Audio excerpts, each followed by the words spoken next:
उस दिन उनके बेटे की पुण्यतिथि थी। दुनिया क्रूरता की हद तक शांत थी और वह हमेशा की तरह एक काली छतरी लिए हुए स्मृति उद्यान पहुंचे।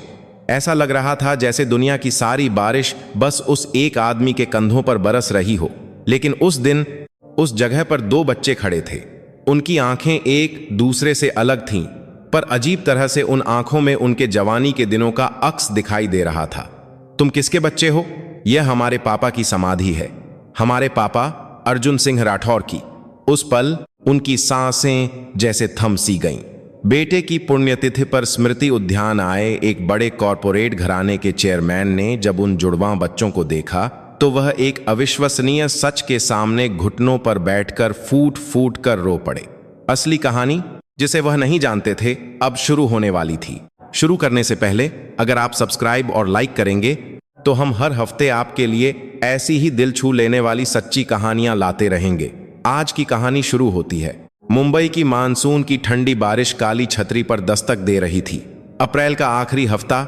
मुंबई के बाहरी इलाके में एक शांत स्मृति उद्यान।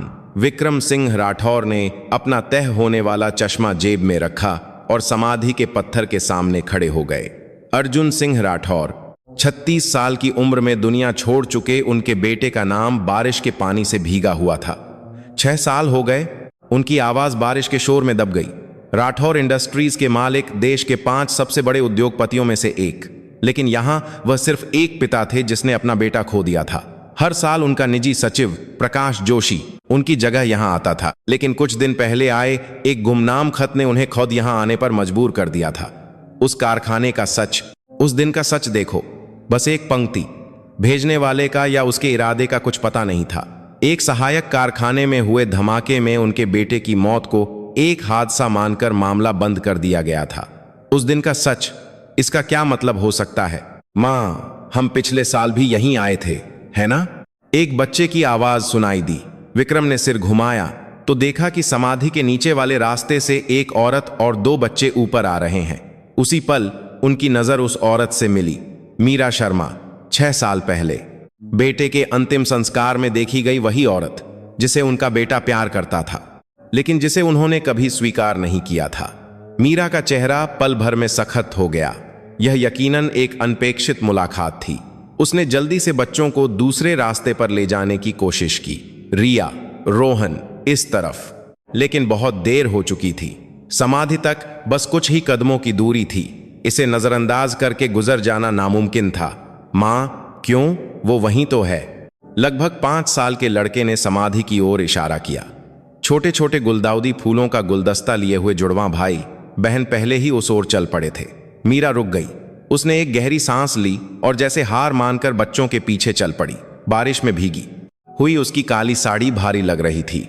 नमस्ते चेयरमैन साहब। यह एक छोटा सा अभिवादन था, एक ऐसी स्थिति में न्यूनतम शिष्टाचार जिससे वह बचना चाहती थी पर बच नहीं सकती थी। विक्रम ने जवाब देने के बजाय मीरा और बच्चों को बारी बारी से देखा। जुड़वां भाई बहन 5 साल के। इसका मतलब है कि ये बच्चे अर्जुन की मौत के बाद पैदा हुए थे। मां, ये अंकल कौन है? लड़की ने पूछा। मीरा घबरा गई और उसने बच्ची का हाथ पकड़ लिया। बस एक जानने वाले हैं। रिया, नमस्ते करो। नमस्ते, दोनों बच्चों ने सिर झुकाकर कहा। विक्रम को एक अजीब सा एहसास हुआ। उन बच्चों की आंखें कुछ जानी पहचानी सी थीं। चलो जल्दी से प्रार्थना करके चलते हैं, बारिश भी हो रही है। मीरा ने बच्चों को जल्दी से समाधि के सामने ले जाकर कहा। फूल रखकर एक पल का मौन। वह जल्द से जल्द इस जगह से निकल जाना चाहती थी। हम अब चलते हैं। जैसे ही मीरा बच्चों का हाथ पकड़कर मुड़ने लगी, विक्रम ने पूछा, क्या तुम हर साल आती हो? जी। बच्चों के साथ? मीरा एक पल के लिए झिझकी, फिर उसने संक्षिप्त उत्तर दिया, क्योंकि उनका यह हक है। हक? यह शब्द बारिश में तीखे तीर की तरह चुभा। किस हक की बात कर रही थी वह? रिया, चलो। मीरा ने जल्दी की, लेकिन छोटे लड़के ने विक्रम की ओर देखकर कहा, दादाजी, क्या आप भी यहां पापा से मिलने आए हैं? एक पल के लिए विक्रम का दिल धक से रह गया। यहां पापा से? रोहन? मीरा ने घबराकर बच्चे को बुलाया। उसकी आंखों में डर था, जैसे कुछ पकड़े जाने का, कुछ जाहिर हो जाने का डर। माफ कीजिए, बच्चे हैं, हम अब चलते हैं। मीरा लगभग बच्चों को खींचते हुए वहां से चली गई। बारिश में दूर जाते उन तीनों की पीठ को देखते हुए विक्रम एक अनजाने डर से घिर गए। प्रकाश जोशी, उनका सचिव, चुपचाप पास आया। साहब, बारिश तेज हो रही है, चलें? प्रकाश, जी साहब। वह औरत, क्या वह बच्चों के साथ हर साल यहां आती है? ऐसा लगता है साहब। सचिव की आवाज में एक हल्की सी कांप कौपी थी, लेकिन विक्रम ने इस पर ध्यान नहीं दिया। उनकी नजरें अब भी बारिश में ओझल हो चुके उन तीनों पर टिकी थीं। व्यापार भावनाओं से नहीं, आंकड़ों से चलता है, यह उनका जीवन भर का सिद्धांत था। लेकिन इस पल यह शब्द खोखले लग रहे थे। एक अनकही भावना, एक बुरा पूर्वाभास उन्हें हिला रहा था। उनके तह किए हुए चश्मे की तरह उनके अतीत का तह किया हुआ सच धीरे धीरे सिर उठा रहा था। ये वो बच्चे हैं जिनके बारे में आपको जानने की जरूरत नहीं है। हवा में गूंजती मीरा की आवाज उनके कानों में घूमती रही। इसका क्या मतलब था? क्यों जानने की जरूरत नहीं थी? और क्यों उन बच्चों की आंखें उनके मरे हुए बेटे से इतनी मिलती जुलती थीं? बारिश का पानी समाधि पर बह रहा था, जैसे 6 साल पहले के आंसू, ठंडे और अंतहीन। उनका समय जैसे रुक सा गया था। स्मृति उद्यान से लौटने के बाद विक्रम के मन में तूफान मचा हुआ था। उस रात वह अपने स्टडी रूम में अकेले बड़बड़ा रहे थे। मेरे बेटे ने शादी नहीं की थी। दीवार से टकराकर लौटती उनकी अपनी आवाज खोखली लग रही थी, लेकिन उन्हें यकीन नहीं हो रहा था। मीरा की ठंडी नजरें और उसके शब्द बार बार याद आ रहे थे। इसीलिए इन बच्चों का भी कोई नाम नहीं है, कोई नाम नहीं है। इसका क्या मतलब था? मीरा ने ऐसा क्यों कहा था और वह इतनी जल्दी में क्यों थी? अगली सुबह प्रकाश जोशी रोज की रिपोर्ट के लिए अंदर आया। 30 साल से साथ काम करने वाले सचिव के तौर पर वह हर काम में माहिर था। सही समय पर, सलीके से रखी फाइलें और शांत आवाज में दिन भर का कार्यक्रम बताना, सब कुछ सामान्य लग रहा था। लेकिन विक्रम ने एक मामूली सा फर्क महसूस किया, एक बहुत ही छोटा, जिसे समझाना मुश्किल था। जैसे एक पूरी तरह से सही घड़ी की सेकंड की सुई बस 1 सेकंड पीछे चल रही हो। प्रकाश, कल की घटना के बारे में तुम क्या सोचते हो? विक्रम के पूछने पर प्रकाश ने हमेशा की तरह शांति से जवाब दिया। एक अनपेक्षित स्थिति थी साहब, लेकिन कोई बड़ी बात नहीं। उसकी आवाज स्थिर थी, चेहरे पर कोई भाव नहीं था, लेकिन कुछ तो अलग था। आमतौर पर वह पूछता, आप किस बारे में जानना चाहते हैं साहब? लेकिन आज उसने ऐसा नहीं किया, जैसे वह और सवाल नहीं चाहता था। विक्रम ने प्रकाश को 30 साल से देखा था। वह उसकी हर आदत और तरीके को जानते थे, इसलिए वह महसूस कर सकते थे कि आज प्रकाश कुछ छिपा रहा है। वो बच्चे, वे हमारे अर्जुन जैसे क्यों दिख रहे थे? विक्रम ने फिर बात छेड़ी। प्रकाश 1 सेकंड के लिए रुका। यह बहुत छोटा सा पल था, लेकिन विक्रम ने इसे पकड़ लिया। क्या आपको ऐसा लगता है साहब? उसका पूछने का तरीका भी अलग था। आमतौर पर वह पूछता, आपको कौन सी बात समान लगी साहब? लेकिन आज वह सिर्फ तथ्य की पुष्टि कर रहा था। उनकी आंखें बिल्कुल वैसी ही थीं। विक्रम ने कहा तो प्रकाश ने सिर हिलाया, लेकिन यह सिर हिलाना पहले से ज्यादा मशीनी था। बच्चे अक्सर बड़ों जैसे दिखते हैं साहब। एक सटीक जवाब, एक सामान्य सिद्धांत जिसका कोई तोड़ नहीं था। लेकिन यही बात अजीब थी। प्रकाश कभी सामान्य बातें नहीं करता था, वह हमेशा ठोस और सटीक विश्लेषण देता था। तभी विक्रम ने दराज खोला। कुछ दिन पहले मिला गुमनाम खत निकालकर प्रकाश को दिखाया। यह देखो, उस कारखाने का सच, उस दिन का सच देखो, बस एक पंक्ति का संदेश। प्रकाश ने खत लेकर धीरे धीरे पढ़ा। चेहरे पर कोई भाव नहीं बदला, लेकिन जिस खत को पढ़ने में 2 सेकंड लगते, उसे पढ़ने में उसने 5 सेकंड लगाए, जैसे वह समय काटने की कोशिश कर रहा हो। यह किसी की शरारत हो सकती है, दुस के ताता ले माताता साहब। प्रकाश का जवाब अब भी सटीक था, लेकिन विक्रम को यह अजीब लगा। 30 साल साथ काम करने वाला प्रकाश ऐसा खत देखकर तुरंत भेजने वाले का पता लगाने और सुरक्षा जांच का सुझाव देता, लेकिन आज वह इसे सिर्फ एक शरारत कहकर टाल रहा था। शरारत? लिखावट भी अजीब है और मतलब भी साफ नहीं है। बात गलत नहीं थी, लेकिन यह प्रकाश का तरीका नहीं था। विक्रम को अब यकीन हो गया था, प्रकाश कुछ जानता है, लेकिन वह क्या है, यह उन्हें पता नहीं था। शाम को विक्रम स्टडी में अकेले बैठे सोचते रहे। 30 साल तक उन्होंने प्रकाश पर भरोसा किया था, उसकी वफादारी पर, उसकी काबिलियत पर, लेकिन आज का दिन अलग था। उसके चानहरहा बाहरी रूप के पीछे कुछ और छिपा हुआ लग रहा था। दादाजी, क्या आप भी यहां अंकल से मिलने आए हैं? रोहन की आवाज फिर से गूंजी और मीरा की ठंडी नजरें। आपने स्वीकार नहीं किया, इसलिए हम बिना कागजों के परिवार थे। सब कुछ जुड़ा हुआ लग रहा था, लेकिन अभी तक वह उस कड़ी को नहीं ढूंढ पा रहे थे। बस एक बात साफ थी, आज प्रकाश का व्यवहार सामान्य नहीं था। अगर 30 साल से साथ रहने वाला इंसान अचानक अलग बर्ताव करने लगे तो इसका कोई ठोस कारण जरूर होता है।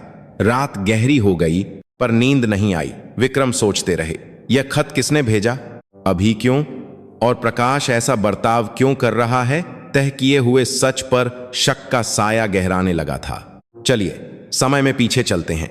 6 साल पहले उस वसंत के दिन राठौर इंडस्ट्रीज के मुख्यालय की 42वीं मंजिल पर पिता पुत्र आमने सामने बैठे थे। विक्रम सिंह राठौर और अर्जुन सिंह राठौर। 30 के दशक के मध्य में बेटा अपने पिता की आंखों में सीधे देख रहा था। उसकी आंखों में एक दृढ़ संकल्प था कि अब वह नहीं झुकेगा। व्यापार भावनाओं से नहीं, आंकड़ों से चलता है। विक्रम ने ठंडक से कहा, यह उनका जीवन भर का सिद्धांत था। गरीबी से उठकर देश के शीर्ष 5 उद्योगपतियों में शामिल होने का यही उनका दर्शन था।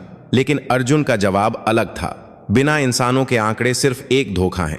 पापा, यह पिता पुत्र के मूल्यों का सीधा टकराव था। अर्जुन ने आगे कहा, असली इज्जत लोगों की रक्षा करने से मिलती है। उस दिन का झगड़ा मीरा की वजह से था।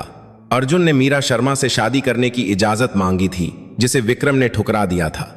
एक साधारण मध्यम वर्गीय परिवार की लड़की, जिसकी शिक्षा दीक्षा भी मामूली थी, उनके समूह की प्रतिष्ठा के लायक नहीं थी। पापा, मैं मीरा से ही शादी करूंगा। नहीं हो सकता। एक सख्त इनकार। विक्रम के लिए इज्जत ही सब कुछ थी। राठौर इंडस्ट्रीज के उत्तराधिकारी की पत्नी एक बराबर के घराने से होनी चाहिए थी। प्यार का क्या मतलब, व्यापार रणनीतिक गठबंधनों से चलता है। लेकिन अर्जुन पीछे नहीं हटा। तो फिर मुझे आपका उत्तराधिकारी नहीं बनना है। यह सुनकर विक्रम खड़े हो गए। पागल हो गए हो, तुम ये सब छोड़ दोगे? छोड़ना नहीं पापा, यह चुनाव है। अर्जुन की आवाज में कोई लड़खड़ाहट नहीं थी। 5 साल तक मीरा के साथ रहकर उसे यकीन हो गया था। उस दिन के बाद पिता पुत्र के रिश्ते तेजी से बिगड़ने लगे। अर्जुन ने कोर्ट मैरिज करने की कोशिश की, लेकिन विक्रम ने अपनी पूरी ताकत लगाकर उसे रोक दिया। कानूनी, प्रशासनिक, सामाजिक। एक कॉरपोरेट चेयरमैन की ताकत के सामने एक व्यक्ति की इच्छा असहाय थी। शादी का पंजीकरण रद्द कर दिया गया। संबंधित अधिकारियों पर दबाव डाला गया। कागजात रोक दिए गए। अर्जुन और मीरा ने कितनी भी कोशिश की, वे कानूनी तौर पर पति पत्नी नहीं बन सके। राठौर इंडस्ट्रीज के चेयरमैन की ताकत के आगे व्यक्तिगत इच्छा का कोई मोल नहीं था। अंत में अर्जुन ने एक कदम पीछे हटाया, लेकिन उसने मीरा के साथ अपने रिश्ते को नहीं छोड़ा। उसने बस पिता से वादा किया कि वह अब और विरोध नहीं करेगा, चुपचाप रहेगा। इसीलिए अर्जुन ने आंतरिक लेखा परीक्षा टीम के प्रमुख का पद छोड़कर एक सहायक कारखाने में जाने का फैसला किया, पिता की नजरों से दूर जाने के लिए। विक्रम ने उस वक्त सोचा था कि वह जीत गए। बेटा रास्ते पर आ गया है, हकीकत को स्वीकार कर लिया है। उन्होंने सोचा कि बस शादी रोक देने से सब कुछ ठीक हो जाएगा, लेकिन वह नहीं जानते थे अर्जुन ने उस कारखाने में क्या पाया था कि कारखाने का सुरक्षा प्रबंधन बहुत खराब था। उपकरणों की जांच ठीक से नहीं हो रही थी और यह सब लागत में कटौती के नाम पर नजरअंदाज किया जा रहा था। अर्जुन ने रिकॉर्ड बनाना शुरू कर दिया। सुरक्षा जांच लॉग, वॉल्व की खराबी के रिकॉर्ड, खतरनाक पहलू। एक पूर्व आंतरिक लेखा परीक्षा प्रमुख की तरह उसने व्यवस्थित रूप से सबूत इकट्ठा किए और उसने एक शिकायत का मसौदा तैयार करना शुरू कर दिया। लेकिन यह सब पूरा होने से पहले ही हादसा हो गया। 29 अप्रैल दोपहर 3:42 बजे सहायक कारखाने में धमाका। आधिकारिक घोषणा के अनुसार यह गैस रिसाव के कारण हुआ एक सुरक्षा हादसा था। अर्जुन सहित 7 लोगों की जान चली गई। मीडिया ने इसे एक साधारण हादसा बताया और जांच भी औपचारिक रूप से समाप्त हो गई। लेकिन सच कुछ और था। यह हादसा नहीं, हादसे की शक्ल में की गई एक साजिश थी। अर्जुन द्वारा जुटाए गए सबूतों को दुनिया के सामने आने से रोकने के लिए किसी ने उस धमाके की साजिश रची थी। उस दिन विक्रम अपने बेटे की मौत पर टूट गए थे, लेकिन शोक मनाने का भी समय नहीं था। मीडिया को संभालना, शेयर की कीमत को नियंत्रित करना, पीड़ितों के परिवारों को मुआवजा देना, समूह की इज्जत बचाने के लिए उन्हें व्यस्त रहना पड़ा और प्रकाश जोशी ने सब कुछ संभाल लिया, पूरी तरह से चुपचाप, बिना कोई निशान छोड़े। अंतिम संस्कार के दिन मीरा आई थी। काले कपड़ों में चुपचाप ताबूत के सामने घुटने टेक कर बैठ गई। वह बहुत कमजोर और पीली लग रही थी, जैसे उसकी दुनिया उजड़ गई हो। विक्रम उसे देखकर गुस्से से भर गए। जिस लड़की को उन्होंने स्वीकार नहीं किया, उसका बेटे के अंतिम संस्कार में आना उन्हें अपमानजनक लगा। यह औरत कौन है? अर्जुन साहब की जानने वाली हैं, प्रकाश ने सावधानी से जवाब दिया। उसने तब भी पूरा सच नहीं बताया। इसे बाहर निकालो साहब, मैंने कहा इसे बाहर निकालो। विक्रम के आदेश पर मीरा को लगभग धक्के मारकर अंतिम संस्कार स्थल से बाहर निकाल दिया गया। उसने कुछ नहीं कहा, बस आंसू बहाती रही। वह आखिरी बार था जब विक्रम ने मीरा को आखिरी बार देखा था, और फिर 6 साल बीत गए। विक्रम ने इन सालों में बिना बेटे के जीवन जिया। वह सिर्फ व्यापार में डूबे रहे और समूह को और भी बड़ा बनाया, लेकिन उनके दिल में हमेशा एक खालीपन रहा। वह यह सप्तराम जीवन पीढ़ी के लिए है, किसके लिए कर रहे हैं इसका कोई मतलब नहीं मिल रहा था। मीरा का क्या हुआ उन्हें नहीं पता था। उन्हें कोई दिलचस्पी भी नहीं थी और वह जानना भी नहीं चाहते थे। उन्होंने इसे बस अतीत की एक घटना मान लिया था। लेकिन कल स्मृति उद्यान में वह फिर मिली, और उसके साथ वे 2 बच्चे। यह हमारे पापा की समाधि है। रोहन के शब्द उनके कानों में गूंज रहे थे। उसने पापा कहा था, अर्जुन को पापा कहा था। आपने स्वीकार नहीं किया, इसलिए हम बिना कागजों के परिवार थे। मीरा की बातें भी अजीब थीं। बिना कागजों का परिवार? यह सच है कि उन्होंने शादी रोक दी थी, लेकिन क्या रिश्ता इतना गहरा था कि उसे परिवार कहा जा सके? विक्रम ने स्टडी में 6 साल पहले की बातें याद करते हुए सोचना शुरू किया। क्या कुछ ऐसा था जो वह नहीं जानते थे? अर्जुन की मौत से पहले वह मीरा के साथ कैसे रह रहा था? और वे बच्चे? नहीं, ऐसा नहीं हो सकता। लेकिन शक बढ़ता ही जा रहा था। कल देखे गए बच्चों के चेहरे, खासकर रोहन की आंखें, बार बार याद आ रही थीं। क्या जिस सच को उन्होंने नजरअंदाज किया था वह यही था? 6 साल पहले शादी तो रोक दी थी, लेकिन क्या वे साथ रहते थे? और क्या उन्हीं के बीच पैदा हुए बच्चे ये जुड़वां हैं? तय किए हुए अतीत से एक नया सच सिर उठाने लगा था। अगली सुबह विक्रम जल्दी दफ्तर पहुंचे। रात भर सो नहीं पाए थे। कल के दृश्य बार बार आंखों के सामने आ रहे थे। रोहन और रिया के चेहरे, मीरा की ठंडी नजरें, और उसके शब्द उनके दिमाग में घूम रहे थे। विक्रम ने दराज से गुमनाम खत फिर निकाला। उस कारखाने का सच, उस दिन का सच देखो।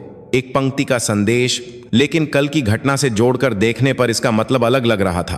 क्या यह खत मीरा ने भेजा था? सुबह 9 बजे प्रकाश जोशी ब्रीफिंग के लिए आया, हमेशा की तरह। लेकिन विक्रम की नजरों में अब भी एक अजीब सी असहजता थी।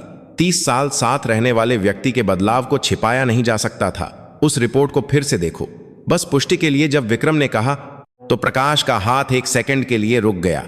फाइलों को सहेजते हुए उसकी उंगलियां थोड़ी धीमी हो गईं। प्रकाश ने पहले से ज्यादा सावधानी से जवाब दिया। उसकी आवाज में 6 साल पुराने मामले को फिर से खोलने की बेचैनी झलक रही थी। लेकिन वह चेयरमैन के आदेश को टाल नहीं सकता था। देर दोपहर प्रकाश एक मोटी फाइल लेकर आया। 6 साल पहले के कारखाने के धमाके से जुड़े सभी दस्तावेज, हादसे के समय की तस्वीरें, पीड़ितों की सूची, सुरक्षा जांच रिकॉर्ड, जांच रिपोर्ट, सब कुछ पूरी तरह से व्यवस्थित था, कुछ ज्यादा ही व्यवस्थित। विक्रम ने सुरक्षा जांच रिकॉर्ड को ध्यान से देखा। हादसे से ठीक पहले तक की जांच का विवरण भरा हुआ था। हर चीज के आगे कोई समस्या नहीं लिखा था। लेकिन यह अजीब था। हकीकत में हर चीज एब सिक्सेत नहीं हो सकती, पर रिकॉर्ड में ऐसा ही था। तभी विक्रम की नजर एक हेर फेर के निशान पर पड़ी। हस्ताक्षर की जगह पर मुहर अजीब लग रही थी, जैसे बाद में लगाई गई हो। ऑडिट रिकॉर्ड में भी जालसाजी के निशान थे। तारीख बदली हुई थी, कुछ शब्द ऊपर से लिखे गए थे, और सबसे निर्णायक खोज, अर्जुन द्वारा लिखी गई बताई जाने वाली डायरी में लिखावट अलग थी। विक्रम अपने बेटे की लिखावट को अच्छी तरह जानते थे। बचपन से उसका होमवर्क जांचने वाले पिता थे वह। लेकिन यह नोट अर्जुन का नहीं था। क्या यह अर्जुन ने ही लिखा है? जब प्रकाश ने डायरी ली तो उसका चेहरा थोड़ा सख्त हो गया। 30 साल में उसने कभी झूठ नहीं बोला था, लेकिन इन दिनों सच छिपाते हुए वह खुद से परेशान था। विक्रम को अब यकीन हो गया था, ये सभी दस्तावेज जाली थे। जाली हस्ताक्षर, ऑडिट रिकॉर्ड में हेरफेर, और अर्जुन के नाम पर लिखा गया एक झूठा नोट। किसी ने व्यवस्थित रूप से सबूतों से छेड़छाड़ की थी, और यह सब करने की क्षमता बहुत कम लोगों में थी। कोई ऐसा जो आंतरिक दस्तावेजों तक पहुंच सकता हो और आधिकारिक कागजात में हेरफेर करने का अधिकार रखता हो, जैसे कि प्रकाश जोशी जैसे उच्च पदस्थ अधिकारी। 30 साल साथ काम किया है। मैं जानता हूं कि तुम झूठ बोल रहे हो। जब विक्रम ने कहा तो प्रकाश ने सिर झुका लिया। अब कोई बहाना नहीं बचा था, लेकिन अभी पूरा सच बताने का समय नहीं था। चेयरमैन को खुद सच तक पहुंचना था। धीरे धीरे उस रात विक्रम अकेले फाइल को फिर से देख रहे थे। हेरफेर के निशान अब साफ दिखने लगे थे। बहुत ज्यादा छानजात दस्तावेज, मेल न खाती लिखावट और प्रकाश का अजीब व्यवहार।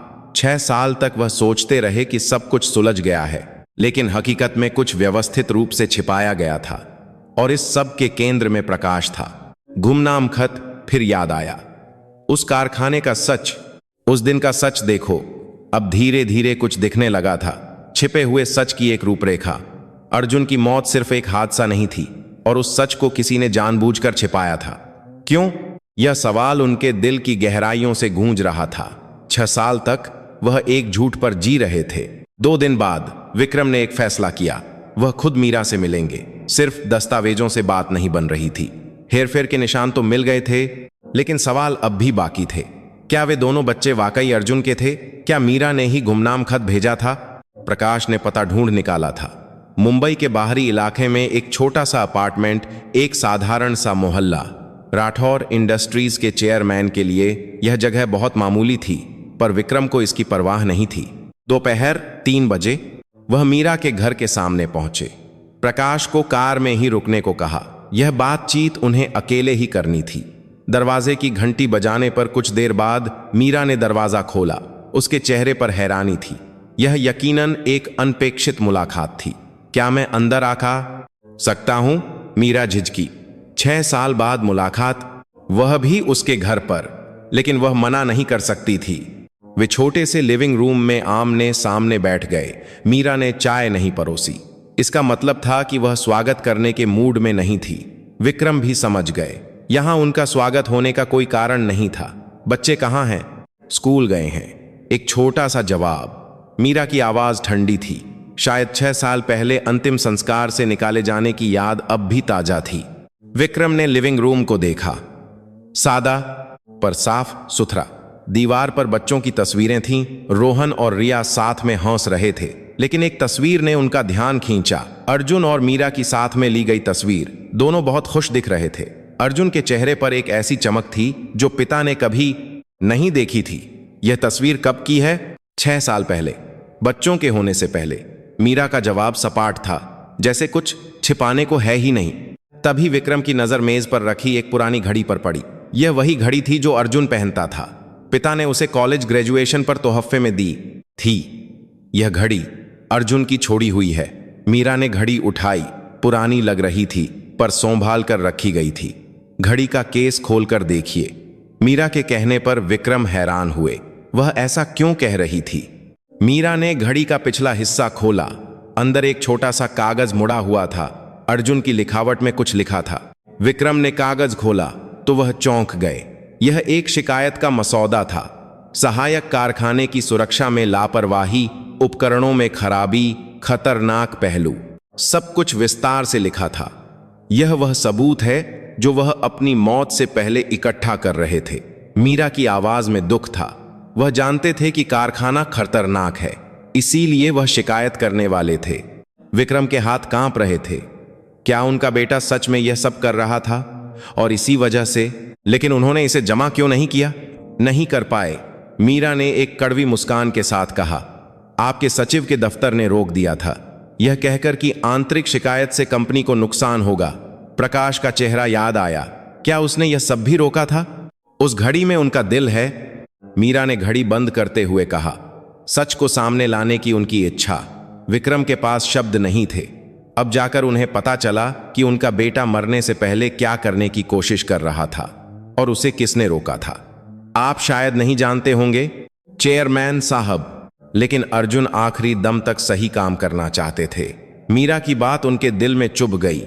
वह पिता को निराश नहीं करना चाहते थे, इसीलिए चुपचाप इस मामले को सुलझाना चाहते थे। उसी पल विक्रम को समझ आया, अर्जुन उस कारखाने में क्यों गया था और उसे वहां क्यों मरना पड़ा। अर्जुन अपने पिता की कंपनी को बचाने की कोशिश कर रहा था।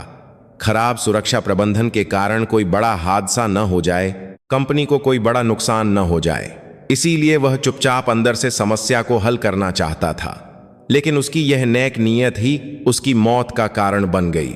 विक्रम की आंखों के सामने अंधेरा छा गया। 6 साल तक वह गलत समझते रहे। बेटा बगावत करके कारखाने नहीं गया था, बल्कि कंपनी को बचाने गया था। ये मेरी गलती थी। ये बड़बड़ाहट जैसे शब्द थे।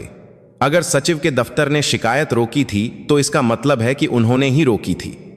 मीरा ने विक्रम को देखा। उसकी आंखों में नफरत से ज्यादा अफसोस था। वह अपने पिता से बहुत प्यार करते थे, आखिरी दम तक। इन शब्दों ने विक्रम के दिल को तोड़ दिया। बेटे के आखिरी जज्बात के बारे में उन्हें 6 साल बाद पता चला।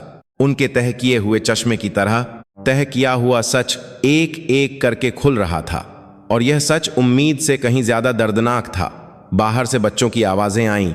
रोहन और रिया स्कूल से लौट आए थे। विक्रम के हाथ कांप रहे थे। अब एक और चीज की पुष्टि करनी बाकी थी। क्या वे बच्चे सच में अर्जुन के थे? मीरा के घर से निकलने के बाद विक्रम का दिल टूट चुका था। अर्जुन का छोड़ा हुआ शिकायत का मसौदा उनके दिमाग से नहीं निकल रहा था। बेटा सच में कंपनी को बचाने की कोशिश कर रहा था और उन्होंने ही उसे रोका था। यह सच उनके सीने पर बोझ बना हुआ था। लेकिन अभी एक और चीज की पुष्टि करनी थी। रोहन और रिया, क्या वे सच में अर्जुन के बच्चे थे? अगले दिन विक्रम ने चुपचाप एक अस्पताल में फोन किया। यह राठौर इंडस्ट्रीज से जुड़ा एक बड़ा अस्पताल था। उन्हें लगा कि 6 साल पहले के हादसे के पीड़ितों के मेडिकल रिकॉर्ड अभी भी वहां होंगे। क्या आपके पास अर्जुन का ब्लड ग्रुप रिकॉर्ड है? जी, ऐप पॉजिटिव है। यह एक सामान्य पुष्टि थी। कुछ दिनों बाद विक्रम ने एक और सटीक जांच का अनुरोध किया। एक ऐसी जांच जिससे 6 साल पहले रखे गए अर्जुन के डीएनए सैंपल की तुलना की जा सके। प्रकाश जोशी चेयरमैन की इस हरकत को देखकर बेचैन था। उसे डर था कि सच सामने आ जाएगा, लेकिन अब वह रोक नहीं सकता था। चेयरमैन खुद इस मामले में लगे हुए थे।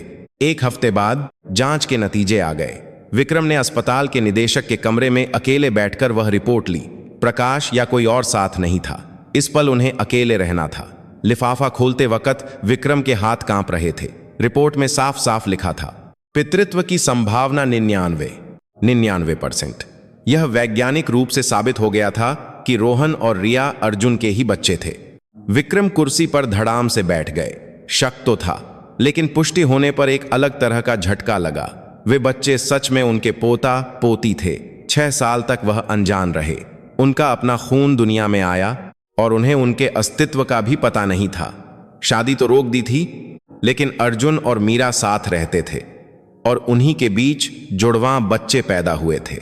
दादाजी, क्या आप भी यहां पापा से मिलने आए हैं? रोहन के शब्द अब समझ में आ रहे थे। वह बच्चा अपनी सहज प्रवृत्ति से जानता था अपने और दादाजी के बीच का रिश्ता। इसीलिए इन बच्चों का भी कोई नाम नहीं है। मीरा की बात भी अब साफ हो गई थी। कानूनी तौर पर जिनके पिता को मान्यता नहीं मिली, दादाजी ने भी जिन्हें स्वीकार नहीं किया, उनके लिए सच में कोई नाम नहीं था। विक्रम की आंखों से आंसू बहने लगे। 70 साल की जिंदगी में इतना पछतावा उन्हें कभी नहीं हुआ था। इज्जत बचाने के चक्कर में परिवार खो दिया और आंकड़े देखने के चक्कर में इंसान को खो दिया। अस्पताल से निकलकर विक्रम ने सीधे मीरा को फोन किया। मैं मिलना चाहता हूं। आवाज कांप रही थी। अब माफी मांगने का समय आ गया था। अगले दिन दोपहर वह फिर से मीरा के घर गए। इस बार उनके हाथ में रिपोर्ट थी, लेकिन मीरा को दिखाने के लिए नहीं, बल्कि अपने यकीन के लिए। बच्चे सच में अर्जुन के हैं। मीरा ने ठंडी नजरों से देखा। अब जाकर आप पुष्टि कर रहे हैं? मुझे माफ कर दो। विक्रम ने सिर झुका लिया। 70 साल के एक कॉर्पोरेट चेयरमैन 30 साल की एक औरत से माफी मांग रहे थे। 6 साल तक मुझे पता नहीं था। मीरा की आवाज में एक व्यंग्य था। आपने जानने की कोशिश ही नहीं की।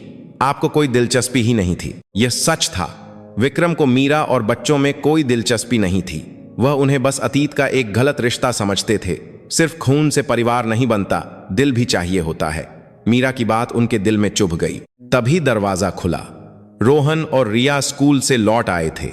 माँ, कोई आया है? रिया ने पूछा। विक्रम के पास शब्द नहीं थे। क्या जवाब दें? क्या उन्हें खुद को दादाजी कहने का हक है? रोहन, रिया, विक्रम ने कांपती आवाज में कहा। दादाजी आए हैं। पहली बार उन्होंने खुद को दादाजी कहा था, लेकिन यह कहते ही उन्हें शर्मिंदगी महसूस हुई। 6 साल तक दादाजी का फर्ज नहीं निभाया और अब खुद को दादाजी कहने का क्या हक है? रोहन ने विक्रम की ओर देखा। उसकी आंखों में अर्जुन जैसी ही मासूमियत थी। सच में दादाजी हैं? एक मासूम सवाल, लेकिन विक्रम के लिए यह एक तेज तीर जैसा था। हाँ, दादाजी हूं। आवाज फट गई। अब जाकर वह इस खूनी रिश्ते को स्वीकार कर रहे थे। मीरा बच्चों को अंदर कमरे में ले गई। बड़ों की बातों के लिए अभी वे बहुत छोटे थे। अब आप क्या करेंगे? मीरा ने पूछा। 6 साल से जो दादाजी नहीं थे, वह अचानक आकर बच्चों के दिल को चोट पहुंचाएंगे? एक सख्त सवाल। विक्रम जवाब नहीं दे पाए। 6 साल तक अनजान रहे पोता पोती, अब क्या करें? उनका दादाजी कैसे बने? डीएनए रिपोर्ट ने खूनी रिश्ता तो साबित कर दिया था, लेकिन असली परिवार बनना एक अलग बात थी। बीता हुआ समय बहुत ज्यादा था। अब एक एक करके उसे खोलना था, लेकिन उससे पहले एक और काम करना था। अर्जुन की मौत के पीछे छिपे सच को सामने लाना, बेटे को उसकी असली इज्जत वापस दिलाना। दादाजी बनने से पहले यह एक पिता का आखिरी फर्ज था। उस रात विक्रम सो नहीं सके। डीएनए रिपोर्ट ने यह साफ कर दिया था कि रोहन और रिया उनके पोता पोती हैं। 6 साल तक अनजान रहा खून। वे बच्चे बिना पिता बिना दादाजी के बड़े हुए। यह सच उनके सीने पर भारी बोझ था, लेकिन उससे भी ज्यादा तकलीफ देह अर्जुन की मौत के पीछे छिपा सच था। मीरा की दिखाई घड़ी में मिला। शिकायत का मसौदा, जाली एक्सीडेंट रिपोर्ट, सब कुछ जानबूझकर छिपाया गया था। अगली सुबह विक्रम ने प्रकाश जोशी को बुलाया। 30 साल से साथ रहे सचिव के साथ यह शायद आखिरी मुलाकात होने वाली थी। प्रकाश जी साहब, क्या तुम जानते थे कि अर्जुन मरने से पहले एक शिकायत तैयार कर रहा था? प्रकाश बहुत देर तक चुप रहा। 30 साल में ऐसा कभी नहीं हुआ था। हमेशा तुरंत जवाब देने वाला वह आज बोल नहीं पा रहा था। मैं जानता था साहब, आखिरकार जवाब आया। आवाज में गहरी थकान थी और मैंने उसे रोका था। क्यों? विक्रम का सवाल छोटा था, लेकिन प्रकाश के लिए इसमें 30 साल का वजन था। प्रकाश ने खिड़की से बाहर देखा। मुंबई शहर का नजारा, 42वीं मंजिल। जिस ऊंचाई को उसने जिंदगी भर संभाला था, वह आज बहुत दूर लग रही थी। 17 साल की उम्र में मैं आपसे पहली बार मिला था साहब। अचानक अतीत की बात। लेकिन विक्रम ने इंतजार किया। 30 साल की वफादारी का इतना हक तो था। मैं एक अनाथालय में पला बड़ा था। परिवार क्या होता है मुझे नहीं पता था। मेरे लिए आप ही सब कुछ थे।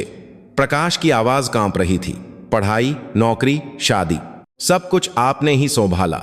इसलिए मैंने सोचा, जो आप चाहते हैं उसे पहले से जानकर पूरा करना ही असली वफादारी है। विक्रम ने सिर हिलाया। वह इस भावना को समझते थे। जब मुझे पता चला कि अर्जुन साहब शिकायत तैयार कर रहे हैं, प्रकाश रुक गया। वह पल आज भी उसे साफ याद था। मैंने सोचा कि आपको बताए बिना इस मामले को संभाल लूं। मैंने सहायक कंपनी पर दबाव डालकर इसे चुपचाप दबाने की कोशिश की, तो उन्होंने जल्दबाजी में। प्रकाश का चेहरा बिगड़ गया। उन्होंने सुरक्षा उपकरणों से छेड़छाड़ की, जानबूझकर मशीन खराब करके, ताकि अर्जुन साहब और सबूत न जुटा सकें। सच धीरे धीरे सामने आ रहा था, लेकिन उस प्रक्रिया में धमाका। उसकी बात अधूरी रह गई।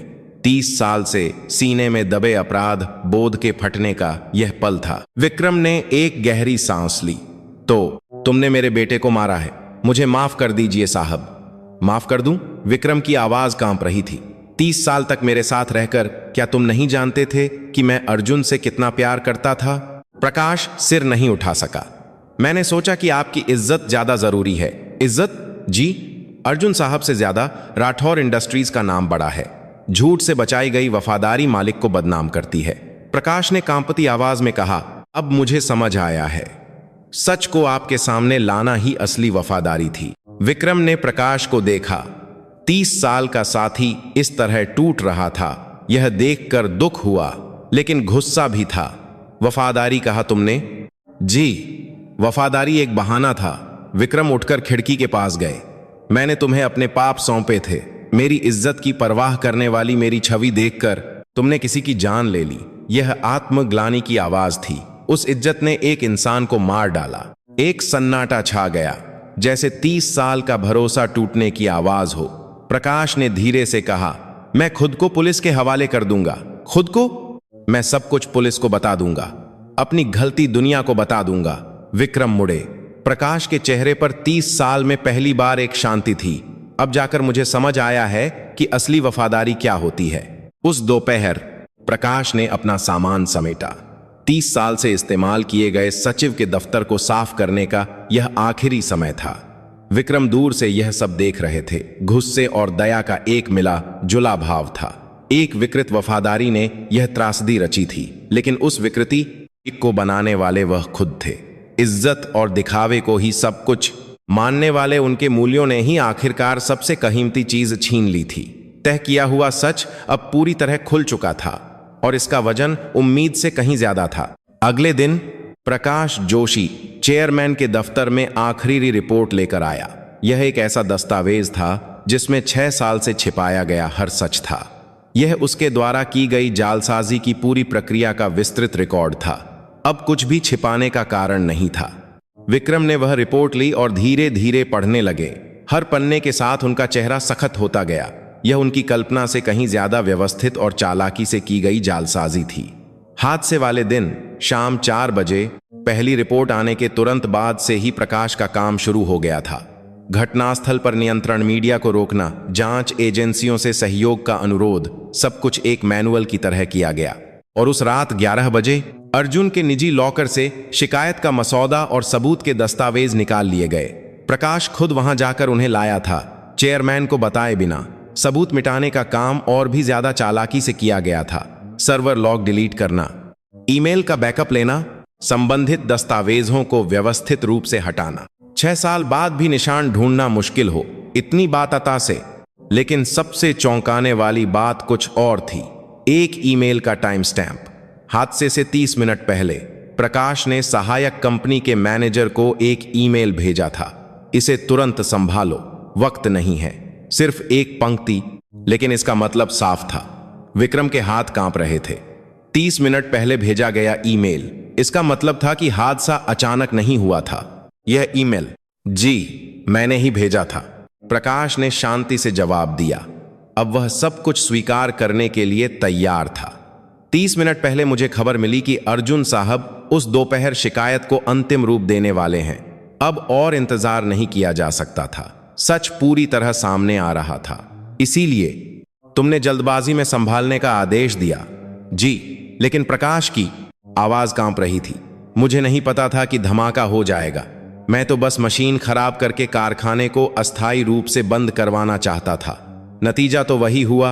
विक्रम ने ठंडक से कहा, मेरा बेटा मर गया और 6 लोग और मारे गए। प्रकाश ने सिर झुका लिया। यह एक ऐसी हकीकत थी जिसका कोई जवाब नहीं था। विक्रम ने रिपोर्ट का आखिरी पन्ना पलटा तो और भी चौंकाने वाली जानकारी मिली। मुहर से जालसाजी की तकनीक, लिखावट की नकल करने की प्रक्रिया, ऑडिट रिकॉर्ड में हेरफेर के तरीके, सब कुछ विस्तार से लिखा था। यह सब तुमने अकेले किया? नहीं साहब, कुछ और लोग भी शामिल थे। प्रकाश ने एक और सूची निकाली, जालसाजी में शामिल लोगों की लिस्ट। लेकिन यह सब मेरी ही गलती है। उन्होंने तो बस मेरे आदेश का पालन किया। वह पूरी जिम्मेदारी खुद लेना चाहता था। विक्रम ने सूची देखी तो और भी निराश हो गए। कई भरोसेमंद अधिकारी शामिल थे। इसका मतलब था कि यह जालसाजी संगठित रूप से की गई थी। यह सब अब क्यों बता रहे हो? क्योंकि मुझे अपनी गलती का एहसास हो गया है, प्रकाश ने कांपती आवाज में कहा। मैं एक अनाथ था। परिवार क्या होता है मैं नहीं जानता था। इसलिए मैंने सोचा कि आपकी इज्जत इंसान से ज्यादा जरूरी है। अतीत का झग्म सामने आ रहा था। लेकिन कल जब मैंने देखा तो मुझे समझ आया कि आपके लिए अर्जुन साहब ही सब कुछ थे। विक्रम की आंखों से आंसू बहने लगे। यह बात तुम्हें अब समझ आई? माफ कर दीजिए साहब, सच में माफ कर दीजिए। प्रकाश घुटनों पर बैठ गया। 30 साल में पहली बार मैं एक अनाथ था। आपने मुझे पाला। मैं आपको धोखा नहीं दे सकता था।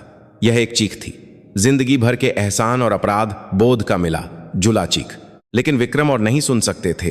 वफादारी एक बहाना थी। मैंने तुम्हें अपने पाप सौंपे थे। यह आत्म ग्लानि की आवाज थी। मेरी इज्जत की परवाह करने वाली मेरी छवि देखकर तुमने यह रास्ता चुना।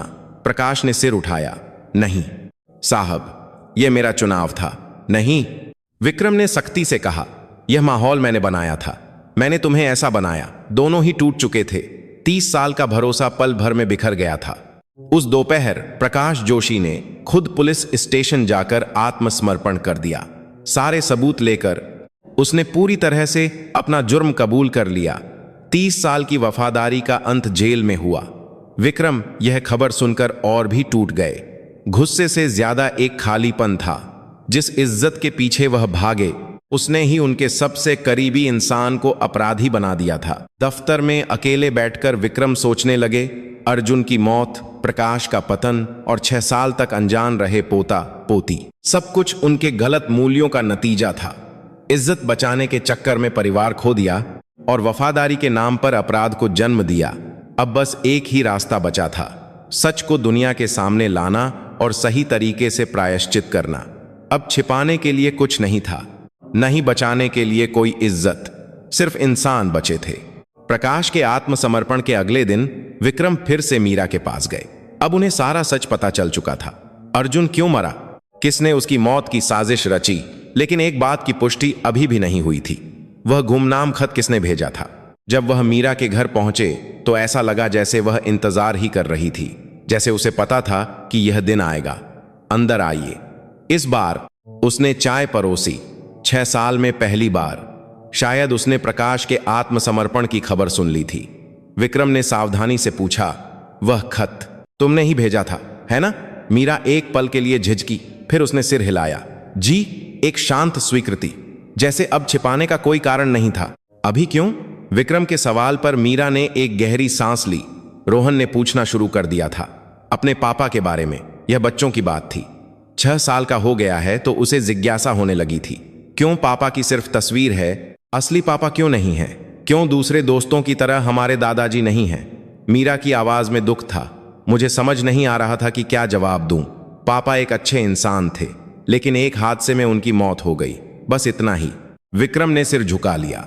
वह कल्पना कर सकते थे कि 6 साल में उन बच्चों ने क्या क्या सवाल किए होंगे, लेकिन हाल ही में रिया ने कहा, सब दोस्तों के दादाजी हैं, हमारे क्यों नहीं हैं? यह और भी ज्यादा दिल दुखाने वाली बात थी। तब मैंने सोचा, अब और छिपाकर नहीं रहा जा सकता। बच्चों को सच जानने का हक है। मीरा ने खिड़की से बाहर देखा, लेकिन खुद जाकर बताने की हिम्मत नहीं थी।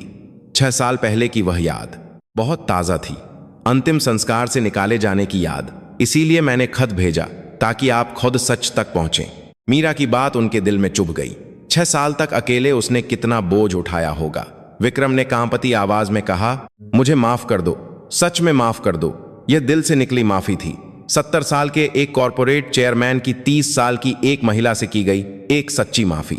6 साल तक तुम्हें अकेले सब कुछ सहने दिया, बच्चों को बिना पिता के बड़ा होने दिया। उनकी आवाज कांप रही थी। मीरा ने धीरे से जवाब दिया, माफी बच्चों से मांगिए। आवाज ठंडी थी, पर पहले जैसी नफरत नहीं थी।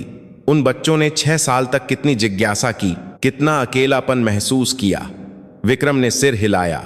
अब उन्हें समझ आ रहा था कि उन्हें क्या करना है। तभी दरवाजा खुला। रोहन और रिया स्कूल से लौट आए थे। माँ, कोई आया है? रिया लिविंग रूम में दौड़ती हुई आई। विक्रम को देखकर वह एक पल के लिए रुक गई। नमस्ते, एक शिष्टाचार भरा अभिवादन। अभी भी वह उन्हें एक अजनबी ही समझ रही थी। रोहन सावधानी से पास आया। यह वही दादाजी हैं जो हमें समाधि पर मिले थे। उसे याद था। हाँ, दादाजी हूं, विक्रम ने कांपती आवाज में जवाब दिया। रोहन ने सिर टेढ़ा किया। सच में दादाजी हैं? हमारे दादाजी? एक मासूम सवाल, लेकिन विक्रम के लिए एक तेज तीर जैसा था। हाँ, तुम्हारे असली दादाजी। वाह, रिया हैरान थी। आखिरकार हमारे भी दादाजी आ गए। बच्चों की मासूम खुशी विक्रम के दिल को चुभ रही थी। इतनी सी खुशी उन्होंने 6 साल तक छीन रखी थी। कुछ देर बाद मीरा बच्चों को नाश्ता देने के बहाने किचन में ले गई। विक्रम लिविंग रूम में अकेले सोचते रहे, अब क्या करना चाहिए। सिर्फ व्यक्तिगत माफी काफी नहीं थी, एक बड़े बदलाव की जरूरत थी। मीरा लौट कर आई और पूछा, अब आप क्या करेंगे? मैं सब कुछ ठीक करूंगा, विक्रम ने एक दृढ़ आवाज में कहा। अर्जुन की इज्जत वापस दिलाऊंगा और कंपनी को बदल दूंगा, सिर्फ बातों से नहीं। मीरा की आवाज अब भी ठंडी थी। मैं करके दिखाऊंगा। विक्रम उठ खड़े हुए। उनके मन में एक पक्का इरादा बन चुका था। कल मैं एक आपातकालीन बोर्ड मीटिंग बुलाऊंगा, एक ठोस योजना। मैं पूरी राठौर इंडस्ट्रीज को बदल दूंगा, जैसा अर्जुन चाहता था। एक ऐसी कंपनी जो लोगों की रक्षा करती है। मीरा ने विक्रम को देर तक देखा। उसकी आंखों में अभी भी संदेह था, लेकिन एक उम्मीद भी थी। अब जाकर आप इंसान बने हैं। मीरा की बात उनके दिल में गूंज गई। घर लौटते हुए विक्रम ने मन ही मन संकल्प लिया, कल की मीटिंग में वह सब कुछ सामने रख देंगे। अर्जुन का सच, अपनी गलती और एक नई शुरुआत। 6 साल के तय किए हुए समय को खोलकर एक सच्ची नई शुरुआत करने का वक्त आ गया था। आपातकालीन बोर्ड मीटिंग, यही सभी बदलावों की शुरुआत होगी। अगले दिन सुबह 10 बजे राठौर इंडस्ट्रीज मुख्यालय, सबसे ऊपरी मंजिल का बोर्ड रूम। आपातकालीन रूप से बुलाई गई मीटिंग में सभी प्रमुख अधिकारी मौजूद थे। अचानक बुलाई गई मीटिंग से सब तनाव में थे। प्रकाश जोशी के आत्मसमर्पण की खबर पहले ही फैल चुकी थी। जब विक्रम बोर्डरूम में आए तो एक सन्नाटा छा गया। माहौल पहले जैसा नहीं था। 70 साल के चेयरमैन के चेहरे पर एक ऐसी दृढ़ता थी जो पहले कभी नहीं देखी गई थी। मुझे आप सबसे कुछ कहना है, विक्रम ने बोलना शुरू किया। आवाज कांप रही थी पर इरादा मजबूत था। मैं 6 साल पहले हुए कारखाने के हादसे का सच बताऊंगा। अधिकारियों के बीच कानाफूसी शुरू हो गई। वे हैरान थे कि एक बंद हो चुके मामले को फिर से क्यों खोला जा रहा है। विक्रम ने अपने साथ लाए दस्तावेज मेज पर रखे। यह वही रिपोर्ट थी जो प्रकाश ने आखिर में छोड़ी थी, जिसमें जालसाजी की पूरी प्रक्रिया लिखी थी। वह हादसा सिर्फ एक सुरक्षा चूक नहीं था, एक शांत पर भारी आवाज। वह एक साजिश थी और हमारी कंपनी उसमें शामिल थी। बोर्डरूम में हड़कंप मच गया। किसी ने विरोध करने की कोशिश की, लेकिन विक्रम ने हाथ उठाकर उसे रोक दिया। मेरा बेटा अर्जुन कारखाने की सुरक्षा में लापरवाही की शिकायत करने वाला था और उसे रोकने के लिए यह साजिश रची गई थी। सच एक एक करके सामने आ रहा था। प्रकाश का आदेश, सहायक कंपनी की जालसाजी और उस प्रक्रिया में हुआ धमाका। 7 लोग मारे गए, मेरे बेटे सहित। विक्रम की आवाज फट गई। इसकी पूरी जिम्मेदारी मेरी है। सिर्फ इज्जत को महत्व देने वाले मेरे मूल्यों ने यह त्रासदी रची है।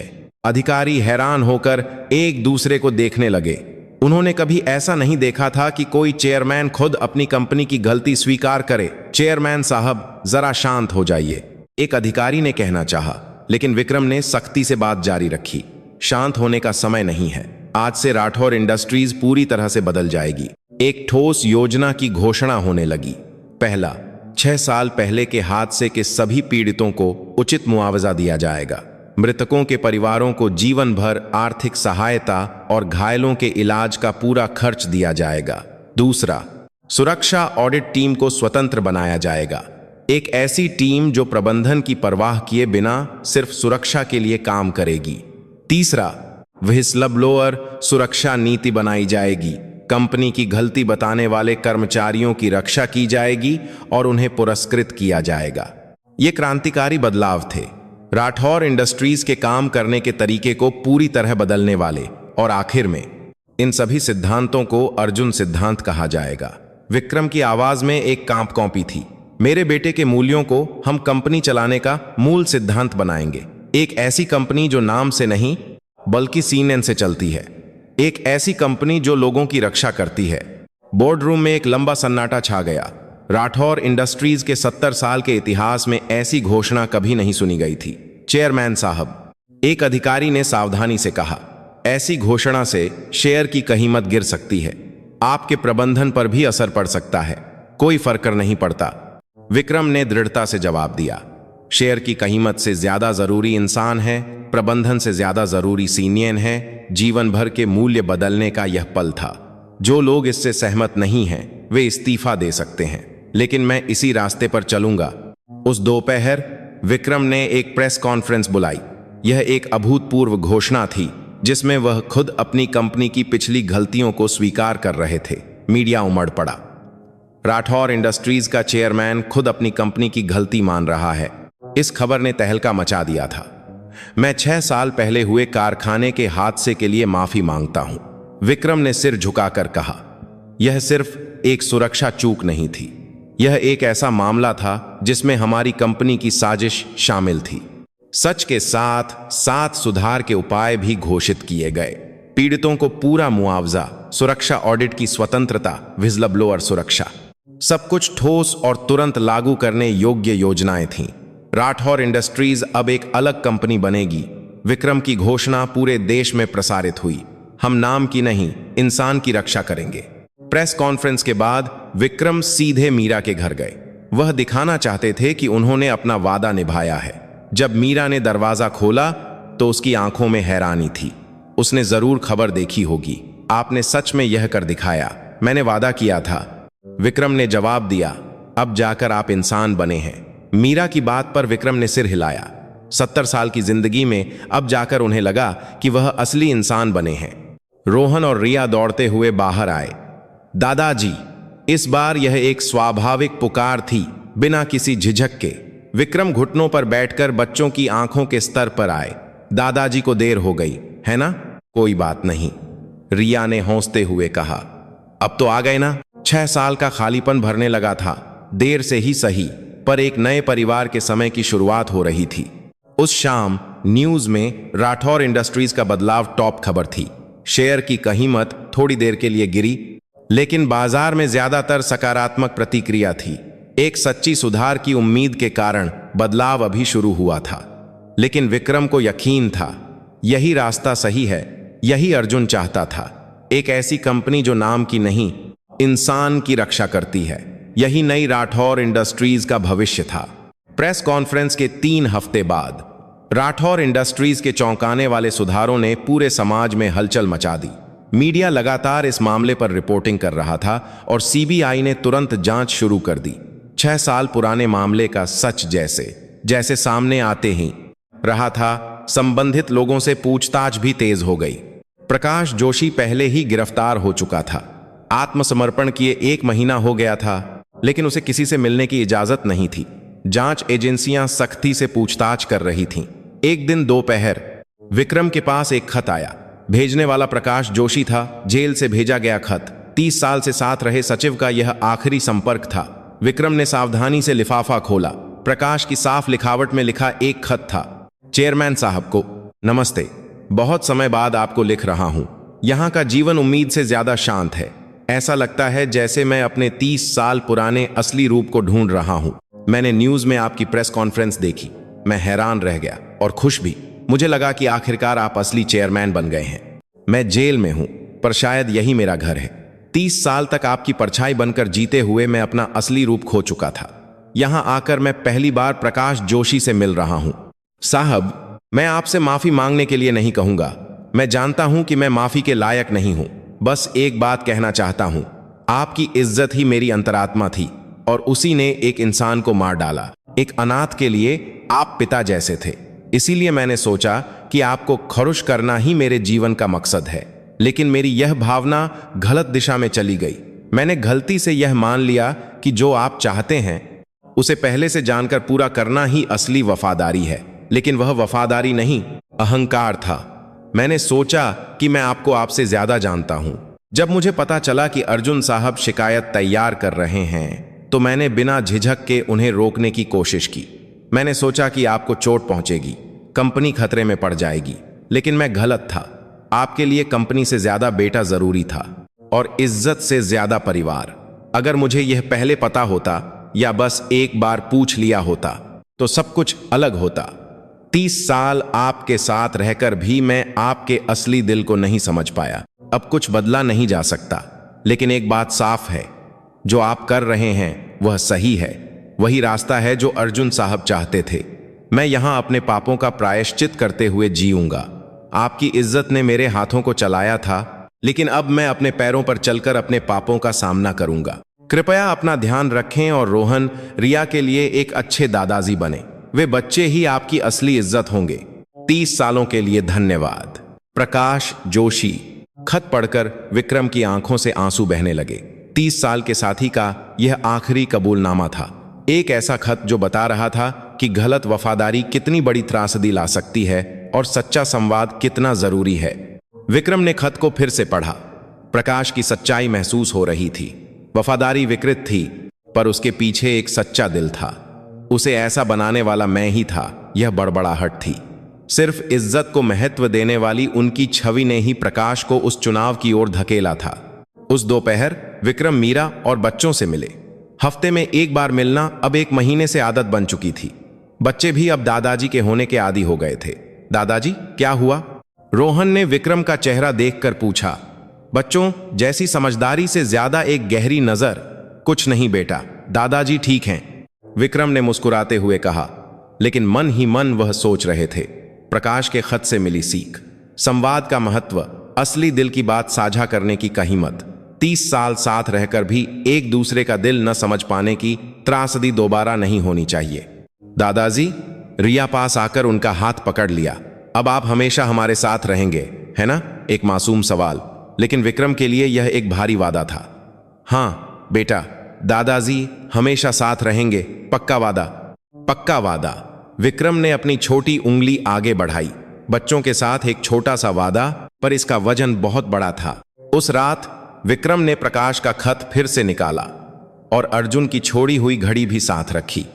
2 लोगों के आखिरी संदेश, एक में बेटे की शिकायत की इच्छा थी और दूसरे में 30 साल के सचिव का पश्चाताप। दोनों ही सच्चे थे, अपने अपने तरीके से, अपने अपने सीने से व्यक्त किए गए सच्चे दिल। विक्रम को एहसास हुआ, अब जाकर वह लोगों के सच्चे दिल को देख पा रहे थे। इज्जत और दिखावे की वजह से जो कीमती भावनाएं वह नहीं देख पाए थे, अब उन्हें पहचान पा रहे थे। खिड़की से बाहर वसंत की बारिश शुरू हो गई। 6 साल पहले की उस ठंडी बारिश से अलग यह एक गर्म वसंत की बारिश थी, जैसे प्रकृति का संदेश हो, सब कुछ धोकर एक नई शुरुआत करने का। 1 महीने बाद फिर वही स्मृति उद्यान। अप्रैल का आखिरी दिन, अर्जुन की 7वीं पुण्यतिथि, लेकिन इस बार बारिश नहीं थी। गर्म वसंत की धूप पूरे स्मृति उद्यान को नहला रही थी। विक्रम अकेले नहीं थे, मीरा, रोहन और रिया भी साथ थे। अब यह एक स्वाभाविक परिवार की तरह लग रहा था। 6 साल अलग रहे थे, पर 1 महीने में बहुत कुछ बदल गया था। समाधि के पत्थर पर 2 लिफाफे रखे थे। एक में अर्जुन की घड़ी से मिला शिकायत का मसौदा था और दूसरे में प्रकाश का जेल से भेजा गया खत। 2 लोगों के आखिरी संदेश एक साथ रखे थे। विक्रम ने घुटनों पर बैठकर समाधि को सहलाया। बेटे का नाम धूप में चमक रहा था, अर्जुन। अब जाकर आया हूं। एक शांत आत्म भाषण, 7 साल में पहली बार एक पिता के रूप में सच्चा अभिवादन। रोहन और रिया चुपचाप दादाजी के पास आकर खड़े हो गए। उनके हाथों में छोटे छोटे गुलदाउदी के गुलदस्ते थे। पापा नमस्ते, रोहन ने समाधि की ओर देखकर कहा। अब यह स्वाभाविक था, दादाजी भी आए हैं, असली वाले दादाजी, रिया ने जोड़ा। उसकी मासूम आवाज में खुशी भरी थी। विक्रम का दिल भर आया। 6 साल तक बिना पिता के बड़े हुए बच्चे अब दादाजी के साथ पापा से मिलने आए थे। मीरा पीछे से चुपचाप देख रही थी। 1 महीने पहले तक यह एक अकल्पनीय दृश्य था। उसके चेहरे पर एक शांति थी। 6 साल की नफरत और गुस्सा धीरे धीरे पिघल रहा था। अर्जुन, मुझे माफ कर देना, विक्रम ने कांपती आवाज में कहा। पिता तुम्हें ठीक से नहीं देख पाया। तुम कितना सही काम करने की कोशिश कर रहे थे, कंपनी के बारे में कितना सोच रहे थे। अब समझ आया है। एक हवा का झोंका आया। गर्म वसंत की हवा स्मृति उद्यान से गुजरते हुए उन 2 खतों के बीच से निकली, जैसे पुराने पापों को धो रही हो। विक्रम ने उन 2 खतों को देखा, बेटे के न्याय की भावना वाला मसौदा और सचिव के पश्चाताप वाला खत। दोनों ही सच्चे थे, दोनों ही कहीमती भावनाएं। दादाजी, रिया ने विक्रम का हाथ पकड़ा। बारिश रुक गई है, एक बच्चे जैसी बात, लेकिन विक्रम के लिए इसका गहरा मतलब था। वह जानते थे कि एक बहुत लंबी बारिश अब थम चुकी है। लगता है पापा हंस रहे हैं, रोहन ने समाधि को देखकर कहा। 6 साल के बच्चे की मासूम भावना पर बड़ों के दिलों को छू रही थी। विक्रम ने बच्चों को देखा। अर्जुन जैसी आंखें, मासूम मुस्कान, ये बच्चे ही असली उम्मीद थे। अतीत की गलतियों को सुधारने का एक मौका। हाँ बेटा, दादाजी को भी ऐसा ही लग रहा है, विक्रम ने जवाब दिया। आवाज में एक शांति थी। अब जाकर इंसान बना हूं, यह एक आत्म भाषण था, पर सबने सुना। 70 साल की जिंदगी में अब जाकर एक असली इंसान बनने का कबूलनामा। मीरा एक कदम आगे आई। अर्जुन, हम सब ठीक हैं। एक शांत अभिवादन। 6 साल के मुश्किल समय को झेलने वाली उसकी आखिरी रिपोर्ट।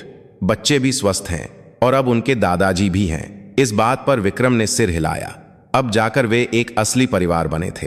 फूल समाधि पर रखकर चारों ने एक पल का मौन रखा, अपने अपने दिलों में अर्जुन को याद करने का समय। मौन के बाद उठते समय रिया ने अचानक कहा, दादाजी, अब हम एक परिवार हैं, है ना? एक मासूम सवाल, पर सबसे जरूरी सवाल भी। हाँ बेटा, हम एक परिवार हैं, विक्रम ने एक दृढ़ आवाज में कहा। दादाजी देर से आए, पर अब हमेशा साथ रहेंगे। रोहन और रिया ने दादाजी के दोनों हाथ पकड़ लिए। मीरा भी उनके पास स्वाभाविक रूप से खड़ी थी। वसंत की हवा फिर से चली, इस बार और भी ज्यादा गर्म और कोमल। 2 खत हल्के से उड़कर एक दूसरे के करीब आ गए, जैसे सुलह कर रहे हों। विक्रम ने आखिरी बार समाधि को देखा।